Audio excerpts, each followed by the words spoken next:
Chapter 15. After these things the word of the Lord came to Abram in a vision. Do not be afraid, Abram, I am your shield, your reward shall be very great. But Abram said, O Lord God, what will you give me, for I continue childless, and the heir of my house is Eliezer of Damascus.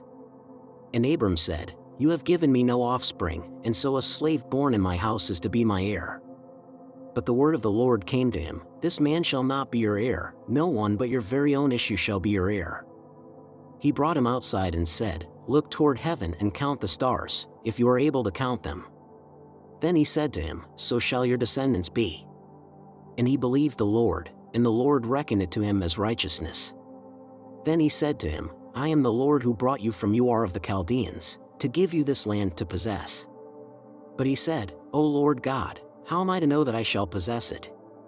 He said to him, Bring me a heifer 3 years old, a female goat 3 years old, a ram 3 years old, a turtle dove, and a young pigeon. He brought him all these and cut them in two, laying each half over against the other, but he did not cut the birds in two. And when birds of prey came down on the carcasses, Abram drove them away. As the sun was going down, a deep sleep fell upon Abram, and a deep and terrifying darkness descended upon him. Then the Lord said to Abram, Know this for certain, that your offspring shall be aliens in a land that is not theirs, and shall be slaves there, and they shall be oppressed for 400 years. But I will bring judgment on the nation that they serve, and afterward they shall come out with great possessions. As for yourself, you shall go to your ancestors in peace, you shall be buried in a good old age. And they shall come back here in the 4th generation, for the iniquity of the Amorites is not yet complete. When the sun had gone down and it was dark, a smoking fire pot and a flaming torch passed between these pieces. On that day the Lord made a covenant with Abram, saying, To your descendants I give this land, from the river of Egypt to the great river, the river Euphrates. The land of the Canaanites, the Kenizzites, the Cadmonites, the Hittites, the Perizzites, the Rephaim, the Amorites, the Canaanites, the Girgashites, and the Jebusites.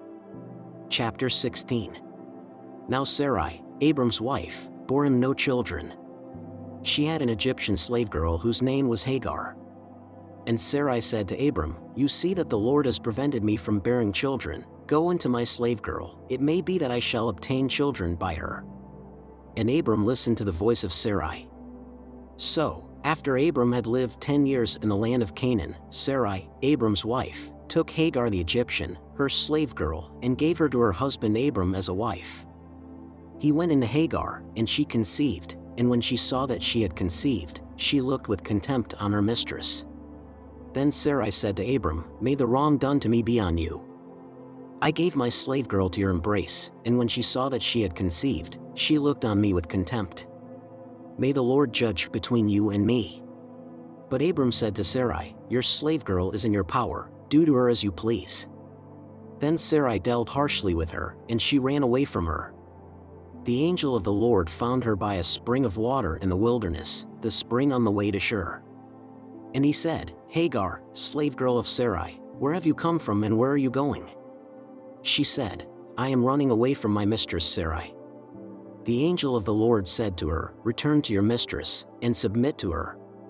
The angel of the Lord also said to her, I will so greatly multiply your offspring that they cannot be counted for multitude.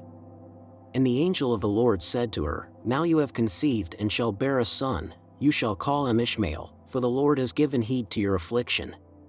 He shall be a wild ass of a man, with his hand against everyone, and everyone's hand against him, and he shall live at odds with all his kin.